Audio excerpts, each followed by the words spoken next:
अच्छा, अब अगर तकलीफ़ आ गई, कोई मुश्किल आ गई, कोई परेशानी आ गई और ईमान के साथ आई है, तो फिर क्या है, आप उसको कम्पीट करेंगे।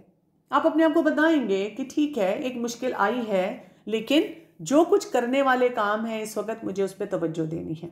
दूसरी चीज़, आप उस मुश्किल के असरात को किसी न किसी लेवल पे डाइल्यूट करेंगे ईमान की वजह से। जैसे आजकल हम क्या कहते हैं, अब हम कितने हेल्पलेस हैं, जिस चीज़ को हम देख नहीं सकते, कोई ऐसा छोटा सा वायरस है उसने सबको पैरालाइज करके रखा हुआ है, तो हम किस तरह उसको ईमान से डाइल्यूट करते हैं। हम बार बार ये बात करते हैं कि जो अल्लाह की तरफ से प्लानिंग है वही होगी, और हमारा रब हमारी हिफाजत करने वाला है, और हमारे रब ने अगर कोई फैसला कर दिया है तो उसको कोई बदल नहीं सकता। तो इससे क्या होता है, इंसान को थोड़ा सा हौसला आ जाता है। इसके अलावा जैसे मसनून चीज़ें खाने से, दुआएं पढ़ने से हम प्रोटेक्टेड महसूस करते हैं, और इसके साथ साथ इंसान सब्र करता है, अपने आप को जमाता है। इंसान कहता है भाई मैं तो कुछ नहीं कर सकता, एक थोड़े सी एफर्ट के बाद आई एम हेल्पलेस, इससे आगे जो होगा वक्त बताएगा, और अल्लाह ने जो फैसला किया है अल्लाह ताला खुद अपने फैसलों को अनफोल्ड करेगा, मेरा काम बस उसको गुजारना है। इसका रिजल्ट क्या होता है, इंसान के अंदर ना स्टेमिना बढ़ जाता है, सब्र का स्टेमिना बढ़ जाता है, इंसान ज़्यादा अच्छे तरीके से सिचुएशंस को हैंडल कर लेता है, इंसान को फ्यूचर के लिए बहुत ज़्यादा हिकमत आ जाती है। आप देखें, जैसे जैसे वक्त गुजरता है आप उन सिचुएशंस को या उससे मिलती जुलती सिचुएशंस को बहुत अच्छे तरीके से हैंडल करने के लिए तैयार हो जाते हैं, और टॉलरेंस बढ़ जाती है। यानी हर छोटी बड़ी सिचुएशन में आप पैनिक नहीं करते, क्योंकि आपको आपको समझ आ जाती है कि ये सिचुएशंस तो आएंगी और इनको मुझे हैंडल करना है। तो वो देखिए, दोनों ज़रा सिचुएशंस को देख लें, ईमान की कैफियत के साथ उसके साथ खुशी भी है और गम भी है। तो इन दोनों सिचुएशन में आप देखें, आप खैर ही खैर समेट रहे हैं, और अल्लाह ताला की तरफ से अजर अजीम मिलता है। जैसे एक हदीस में आता है कि रसूलुल्लाह सल्लल्लाहु अलैहि वसल्लम ने इरशाद फरमाया था कि मोमिन का माजरा भी अजीब है, कि जब उसको खुशी मिलती है तो वो अल्लाह का शुक्र अदा करता है और उससे भी वो फ़ायदा हासिल करता है, और जब उसकी ज़िंदगी में कोई मुश्किल आती है, कोई क्लैमिटी आती है, तो उस पर भी वो सब्र करता है, और उस पर भी वो अल्लाह से बेहतरीन जो है रिवॉर्ड वो हासिल करता है। तो हमारे लिए तो हमें ये समझने की ज़रूरत है कि बोनस ही बोनस है जो कि हमने अपने रब से इस मौके पे हासिल करना है।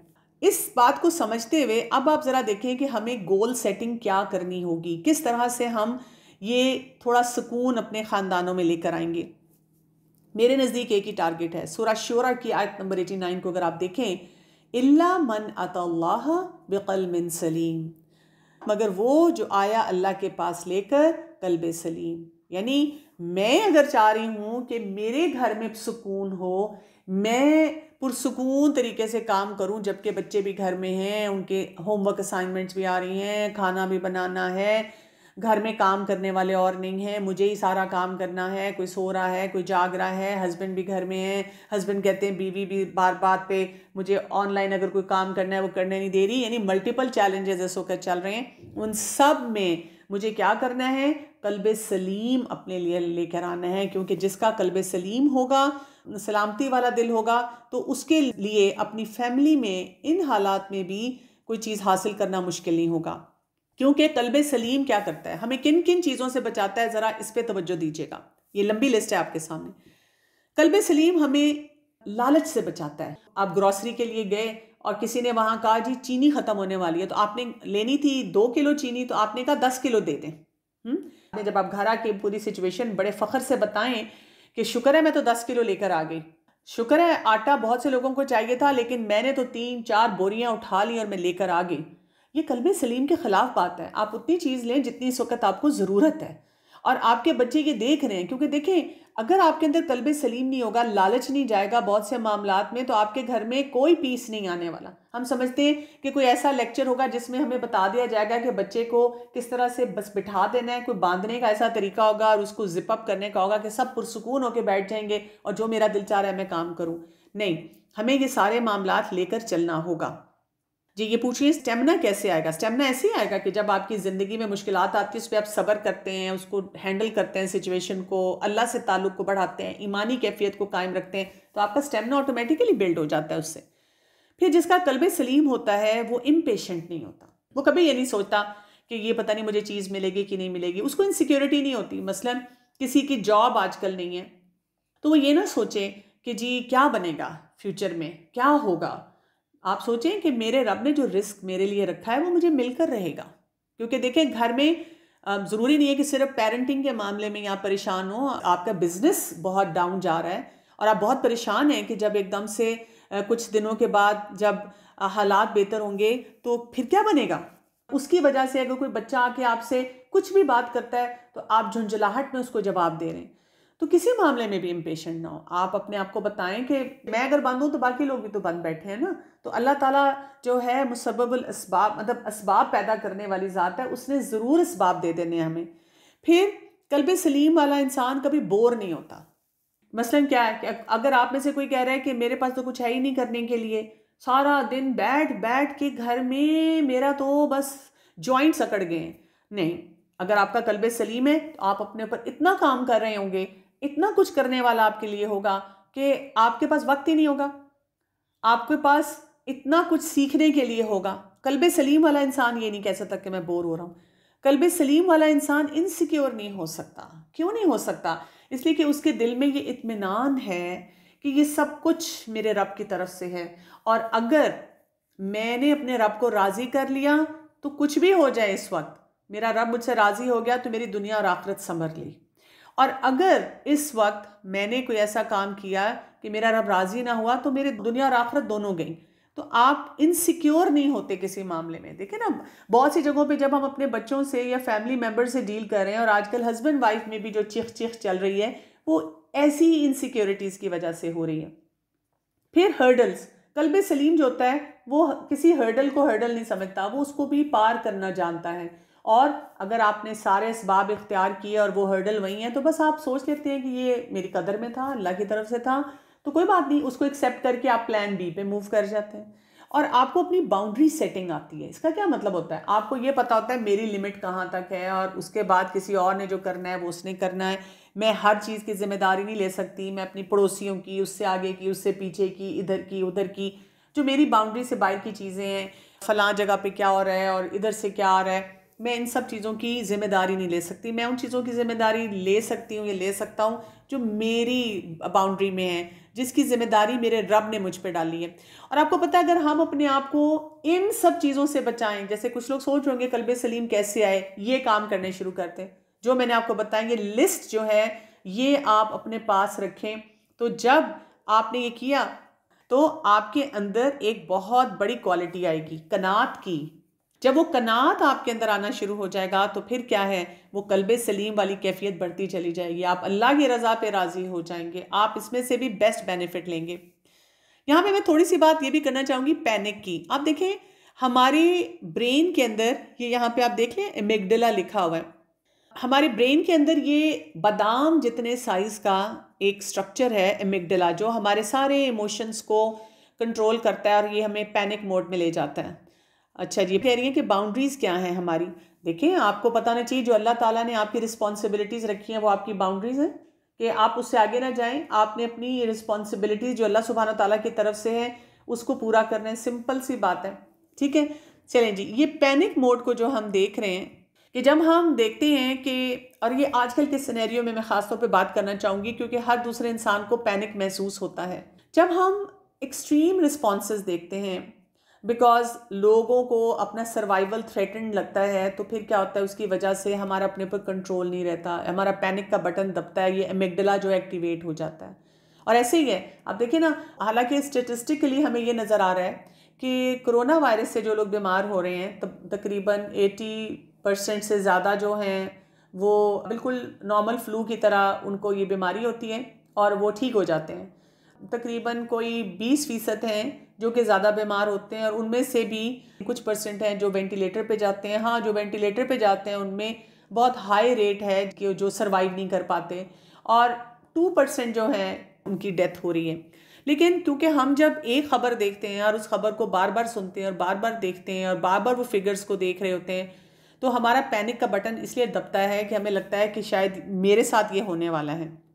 और ये जो फियर होता है ये हमारे निगोशिएट करता है एमिगडाला और फ्रंटल लोब के दरमियान। ये जो फ्रंटल कॉर्टेक्स होता है, हमारा जो दिमाग होता है, ये लॉजिकल और मैच्योर थिंकिंग वाला होता है। लेकिन एमिगडाला हमारे एक बच्चे की तरह है जो छलांगे लगा के सबको जो है इमोशनल करता रहता है। और इसकी वजह से क्या हो जाता है कि ये फियर जो है ये आपके अंदर बढ़ना शुरू हो जाता है। जैसे पिछले दिनों कोई 2-3 टॉक्स ऐसी थी जो मैंने वैसे नहीं देखी, मैं वैसे सोशल मीडिया पे जो लोग फॉरवर्ड करते हैं और डालते रहते हैं बार बार, मैं नहीं वो देखती, लेकिन कभी कभार कोई बहुत ज़्यादा आ रही है और थोड़ा सी ऐसी फारिग बैठी थी तो मैंने उसको ऑन किया और मैंने कोई हार्डली, मेरा ख्याल है, कोई 3 जुमले सुने और मुझे लगा कि वो इतनी डरावनी और नेगेटिव किस्म की टॉक थी, तो मैंने उसको फ़ौरन बंद कर दिया और मैंने सोचा कि नहीं, मैंने इसको नहीं देखना, मैंने अपनी तरफ से जो असबाब है उनको इख्तियार करके जो करने वाले काम हैं मैंने उन पे फोकस करना है। पैनिक जो होता है वो हमें शॉर्ट सर्किट कर देता है और जब हम शॉर्ट सर्किट हो जाते हैं फिर हमसे कोई चीज़ हैंडल नहीं होती, फिर बस इमोशंस हमें बुलडोज कर देते हैं और उसकी वजह से हम बिल्कुल एक डिफरेंट स्टेट ऑफ माइंड में चले जाते हैं। ठीक है, तो इसीलिए जब भी आपको पैनिक होने लगे, देखिए मैं तो डॉक्टर हूँ और मैं पेशेंट्स को डील करती हूँ, आप में से ज़्यादातर लोग तो घरों में बैठे हुए हैं, थोड़ी देर के लिए मास्क लगा के कोई जाता है बाज़ार से कोई चीज़ लेके आता है, शावर ले लेता है, कपड़े चेंज कर लेता है। I am there with patients, और जब हम पेशेंट्स के साथ होते हैं तो वहाँ खांसी वाला भी पेशेंट आ रहा है, वो किसी और काम के लिए भी पेशेंट आ रहा है, तो आपको डर लगता है, हम अपने आप को रिस्क में डाल के ये काम कर रहे हैं, लेकिन आपको बहरहाल अपनी ड्यूटी पूरी करनी होती है विद ऑल प्रिकॉशंस। तो उस वक्त पैनिक होता है, फॉर अपनी फैमिली के लिए भी होता है, अपने लिए भी होता है, अपने इर्द गिर्द और लोगों के लिए भी होता है, लेकिन फिर आपको अपने आप को लॉजिकल थिंकिंग में ले जाना होता है और अपने आप को बताना होता है कि जो हमारी जिम्मेदारियाँ हैं हमने उनको पूरा करना है। तो जब आप लॉजिकल थिंकिंग की तरफ जाते हैं और अल्लाह से अपने ताल्लुक़ को मजबूत करते हैं तो फिर ये आपका पैनिक बटन जो है वो बेहतर हो जाता है। जितनी अनसर्टेनिटी आपकी ज़िंदगी में होगी आपका पैनिक बटन ज़्यादा से ज़्यादा दबता रहेगा। ये बहुत ही खूबसूरत एक हदीस आपके सामने लेकर आ रही हूँ। इसमें आता है कि सुफियान इब्ने अब्दुल्ला रज़ियल्लाहु अन्हु जो थे, उन्होंने जाके रसूलुल्लाह सल्लल्लाहु अलैहि वसल्लम से पूछा कि मुझे एक ऐसा लफ्ज़ कोई बता दीजिए इस्लाम के बारे में कि इसके बाद मुझे आपसे कभी पूछना ना पड़े और मैं उसको प्रैक्टिस करूँ। रसूलुल्लाह सल्लल्लाहु अलैहि वसल्लम ने फरमाया, कुल आमनतु बिल्लाह फस्तक़िम, कि कहो कि मैं अल्लाह पर ईमान लेके आए और उसके बाद इस्तकामत इख्तियार कर लो। यहाँ पे जो बात इम्पॉर्टेंट है वो समझने की क्या है कि हमें क्या करना है। हमें अल्लाह पे ईमान लाने के बाद कंसिस्टेंट पैटर्न्स अपनी ज़िंदगी में रखने हैं और बार बार अपने आप को उस बेस लाइन पे लाना है। जैसे होता है ना, एक आप लाइन ड्रॉ कर लेंगे, मुझे इस लाइन पे होना चाहिए, जिस पे आप लिख सकते हैं यहाँ सब्र होगा, यहाँ पे कल्बे सलीम होगा, यहाँ ईमान होगा, और जो सिचुएशन आए तो वो जैसे ईसीजी की तरह आपकी वेव्स ऊपर नीचे हों तो आप असेस करें, ऊपर जा रही है नीचे जा रही हैं, बहुत हाइपर हो रही हूँ तो उसको भी नॉर्मल करूँ, बहुत लो पे जा रही हूँ तो उसको भी वापस लेकर आऊँ। और आप जब ऐसे करना शुरू करते हैं इस्तकामत आपके अंदर फिर बढ़ती चली जाती है। अच्छा जी, मैं कह रही है how to have proper grip on our emotions, how do we control our response at the time of emotional breakdown. उसमें ये होता है कि देखिए छोटा मोटा इमोशनल चैलेंज हो वो तो इंसान कुरान पढ़ता है, नमाज पढ़ता है, ज़िकार करता है, अपना हेल्दी लाइफस्टाइल करता है तो वो बेहतर हो जाता है। लेकिन अगर आप में से किसी का बहुत बड़ा इमोशनल चैलेंज है तो फिर ज़ाहिर है आपको फिर किसी से काउंसलिंग करवानी चाहिए, कोई सपोर्ट लेकर अपने आप को बेहतर करना चाहिए। इसको ऐसे समझा करें कि जैसे अगर आपको मसलन हल्का फुल्का बुखार है और आजकल के दौर में अगर खांसी की या फ्लू की बात करें वो है, आप खुद से कोई मेडिसिन लेके अपनी प्रिकॉशन करते हैं, लेकिन अगर कोई सिम्टम्स बढ़ जाते हैं तो आप जाके किसी एक्सपर्ट को दिखाते हैं। हमारी एक्चुअली सिस्टम्स में प्रॉब्लम ये है कि हम इमोशनल नीड्स के लिए किसी के पास जाएं तो, या जाना भी चाहें और घर वालों से बात करें तो वो कहते हैं कि तुम कोई पागल हो। तो ये पागलपनी की बात नहीं होती, थोड़ी सी सपोर्ट इंसान को मिल जाती है तो इंसान कोई बेहतर चीज़ सीख लेता है। अच्छा, यहाँ पे आजकल के जो सिनेरियो में स्पेशली जब हम चाह रहे हैं कि एक स्ट्रेसफुल कंडीशन है वर्ल्ड ओवर, एक पैंडेमिक है जिससे हम डील कर रहे हैं, और उसके साथ साथ वही बात है कि घरों में एकदम से लोड आया ना, ये तो हमें पता तो नहीं था। हम 2020 में जब एंटर हुए तो हमें नहीं पता था कि हम लॉकडाउन में चले जाएंगे। ये टर्म हमने इससे पहले कभी शायद सुनी भी नहीं थी कि कोई लॉकडाउन भी चीज़ होती है, लेकिन ये हो रहा है वर्ल्ड ओवर। तो पेरेंटल बर्नआउट भी बहुत ज़्यादा एकदम होना शुरू हो जाता है, और पेरेंटल बर्नआउट की भी रीजंस हमें पता होने चाहिए, स्पेशली जिनके बच्चे छोटे हैं, जिनके घरों से कोई फिजिकली उनके पास एक्टिविटीज़ कम हैं, लोड ज़्यादा है। तो याद रखिएगा कि बर्नआउट एक रियल चीज़ होती है जो कि होती है, और उसके 3 रीजंस होते हैं। एक ये होता है कि अनरियलिस्टिक एक्सपेक्टेशंस जो हैं वो हों आपकी, जैसे शुड स्टेटमेंट्स हों, इसको ये करना चाहिए, मुझे ये करना चाहिए, I should have done it और ही और she should do this.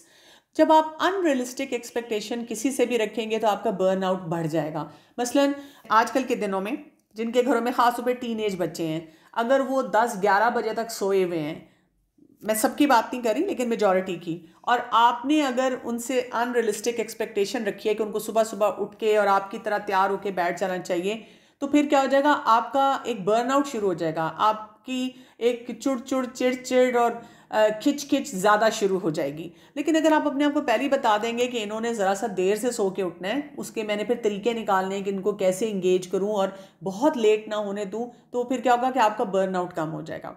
Perfectionism अगर आपकी होगी तो फिर क्या हो जाएगा कि आपका बर्नआउट ज़्यादा होगा, जिसमें सबसे बड़ी परफेक्शनिज्म तो ये है कि I have to prove to be a very good mother, यानी कि लोग मेरे लिए तालियां बजाएं कि वाह वाह वाह जी, इस माँ ने अपने बच्चों को कितना अच्छा संभाला हुआ है। इसीलिए आप देखें बहुत सी मदर्स का बर्नआउट तब होता है जब घर में मेहमान आ जाएं, जैसे अकेले रह रहे हैं और सास ससुर आके रहना शुरू करें, तो अब वो ज़रा सा कंपेयर कर दें कि बेटे बच्चे ने ये क्यों नहीं किया वो नहीं किया, तो एकदम उनका बर्नआउट शुरू हो जाता है, क्योंकि वो बहुत चाह रही होती हैं कि सबके सामने ये पिक्चर आए कि मेरे बच्चे बहुत अच्छे हैं और मैंने बहुत अच्छी तरबियत की है। देखिए बच्चे तो बच्चों की तरह बिहेव करते हैं ना, तो हम कई दफ़ा ऐसी एक्सपेक्टेशन अपने से लगाते हैं जो कि सही जायज़ नहीं होती हैं। इसी तरह तीसरी जो चीज़ है जिससे कि बर्नआउट बहुत ज़्यादा हो जाता है, वो कल्चरल मैसेजेस हैं, मीडिया के थ्रू मिल रहे हैं, लोगों से मिल रहे हैं, इसको इतना खाना चाहिए, इसको इतना पीना चाहिए, इसको ऐसे रहना चाहिए, इसको इतना पढ़ना चाहिए। तो जब हम ये सारी बातें सोचते और करते हैं तो उससे भी फिर हमारा बर्नआउट बढ़ता चला जाता है। तो इस लॉकडाउन के साथ भी आप देखेंगे अगर आपकी अनरियलिस्टिक एक्सपेक्टेशन है, परफेक्शनिज्म है, या कल्चरल मैसेजेस बहुत सारे आप तक जा रहे हैं, तो फिर आपका घर रहते हुए भी बर्नआउट बहुत ज़्यादा होना शुरू हो जाएगा। हैविंग सेड दैट, इसका ये मतलब नहीं कि कोई एक्सपेक्टेशन नहीं होनी चाहिए, कामों की कोई रूटीन नहीं होनी चाहिए, काम करने नहीं चाहिए। इंशाल्लाह इसके बारे में हम नेक्स्ट सेशन में ज़रा डिटेल में बात करेंगे, जहाँ पे हम देखेंगे कि हमने A+ टास्क कौन से करने हैं। लेकिन अभी हम ख़ास तौर पे देख रहे हैं कि घर को ज़रा पहले पीसफुल कैसे बनाएं। सॉल्यूशंस फिर हमारे पास क्या आ जाते हैं? सॉल्यूशन ये है कि हमने हार्मनी लानी है अपनी सोच में, अपने अल्फाज में, अपने एक्शंस में। यानी हम सोच कुछ और रहे हैं, बोल कुछ और रहे हैं, एक्शन में कुछ और कर रहे हैं। हर मामले में अगर आप देख लें, आपने ये करना है कि आप बहुत अच्छे अंदाज में सब मामलात को लेकर चलें। इससे क्या हो जाता है कि जो मसले मसाइल हैं लोगों के या जिनसे हमने डील करना होता है वो बहुत अच्छे और आसान हो जाते हैं। हम जिस तरह से जो काम करने होते हैं उसको एक अच्छे लेवल पे लेकर चले जाते हैं। ठीक है जी। अच्छा, अब यहाँ पे मैं आपको एक बहुत इंपॉर्टेंट फार्मूला बताने लगी हूँ सॉल्यूशंस के हिसाब से। यहाँ पे आप देखेंगे कि ये आपने सुना भी होगा, कुछ लोग जो स्पेशली पढ़ते पढ़ाते होंगे। एक हमारा होता है सर्कल ऑफ कंसर्न और सर्कल ऑफ इन्फ्लुएंस। इन्फ्लुएंस वो होता है जहाँ पे हम अपना कोई रोल प्ले कर सकते हैं, इन्फ्लुएंस कर सकते हैं। और कंसर्न वो होता है जो चीज़ हमें परेशान तो कर रही है लेकिन हम उसके बारे में इतना कुछ कर नहीं सकते। अब आप ये देखें, यहाँ पर ये जो कंसर्न का सर्कल है दरमियान में, फोकस में, और इन्फ्लुएंस का बाहर है। तो जो लोग क्या करते हैं, कंसर्न के पीछे रहते हैं, यानी परेशानी तो सुबह से लेकर रात तक है, इतने परेशान हैं कि उनको समझ नहीं आ रही कि हम मामलात को कैसे लेके चलें। तो जो लोग कंसर्न में रहते हैं, यानी कि हर चीज़ उनको परेशान कर देती है, हर चीज़ के लिए, ये जो ख़ास तौर पे आजकल के दिनों में सोशल मीडिया से बहुत ग्लूड है कि ख़बर सुननी है, सुबह से शाम तक ब्रेकिंग न्यूज़ देखनी है, फिर बड़ी हॉरिफिक स्टोरीज हर एक से सुननी है, फिर देखना है कि hey, हम क्या करें क्या ना करें, पैरानॉइड हुए हुए हैं। एक काउंसलर से मेरी बात हो रही थी तो वो ये कह रहे थे कि बहुत से लोगों को इस पूरी एपिसोड के बाद जब भी ये ओवर होगी OCD हो चुका होगा, क्योंकि उन्होंने हैंड सैनिटाइज़र और सफाई का ऐसा मेयार बना लिया होगा जो कि एबनॉर्मल है और उसकी वजह से वो पैरानॉइड हो चुके होंगे। तो ये वो होता है जो कंसर्न में आप ओवरडू कर लेते हैं। और सर्कल ऑफ इन्फ्लुएंस ऐसे लोगों का बाहर की तरफ चला जाता है। अब ऐसे लोगों के साथ क्या हो जाता है, जो लोग इस तरह की सोच के साथ इस वक्त अपने घरों में होंगे और अपने मामलात को लेके चल रहे होंगे, उनकी ये क्वालिटीज़ होंगी। एक तो वो अपने आप को विक्टिम समझेंगे, हमें मास्क नहीं मिला, हमें ये नहीं मिला, हमें खाना नहीं मिला, आपस में भी कंप्लेंट्स होंगी, शॉर्ट टर्म फोकस होगा, बस आज ये हो जाए, बस कल ये हो जाए। अच्छा, उनको लगेगा कि कोविड-19 ख़त्म हो जाए तो फिर तो सारा सुकून हो जाएगा ना, जैसे कि कोई और टेस्ट तो आना ही नहीं ज़िंदगी में ना, या कोई और मसला जो है वो होना ही नहीं है ना। मतलब इस चीज़ के बारे में वो इस किस्म की मतलब बातें बस सोचते रहते हैं। हमें कहना चाहिए अल्लाह तेरा शुक्र है, अल्लाह ताला तू जो भी आजमाइश देता है बस इसमें से गुजार दे, और मेरे रब हमें और ना आजमाना। इस टाइम पे ये भी कसरत से दुआएं मांगने की ज़रूरत है। फिर ये कि उनका आउट ऑफ रेंज फियर हो जाता है, मतलब जितना फियर होना चाहिए उससे बहुत ज़्यादा फियर होता है, और उसकी वजह से शिकायती अंदाज होता है हर एक के बारे में, हर चीज़ के बारे में, हस्बैंड वाइफ के बारे में, बच्चों के बारे में, मैका ससुराल के बारे में, मतलब जिसके बारे में भी आप बात करें, आप देखेंगे कि वो अजीब तुर्श सा तरीका होता है चीज़ों से डील करने का।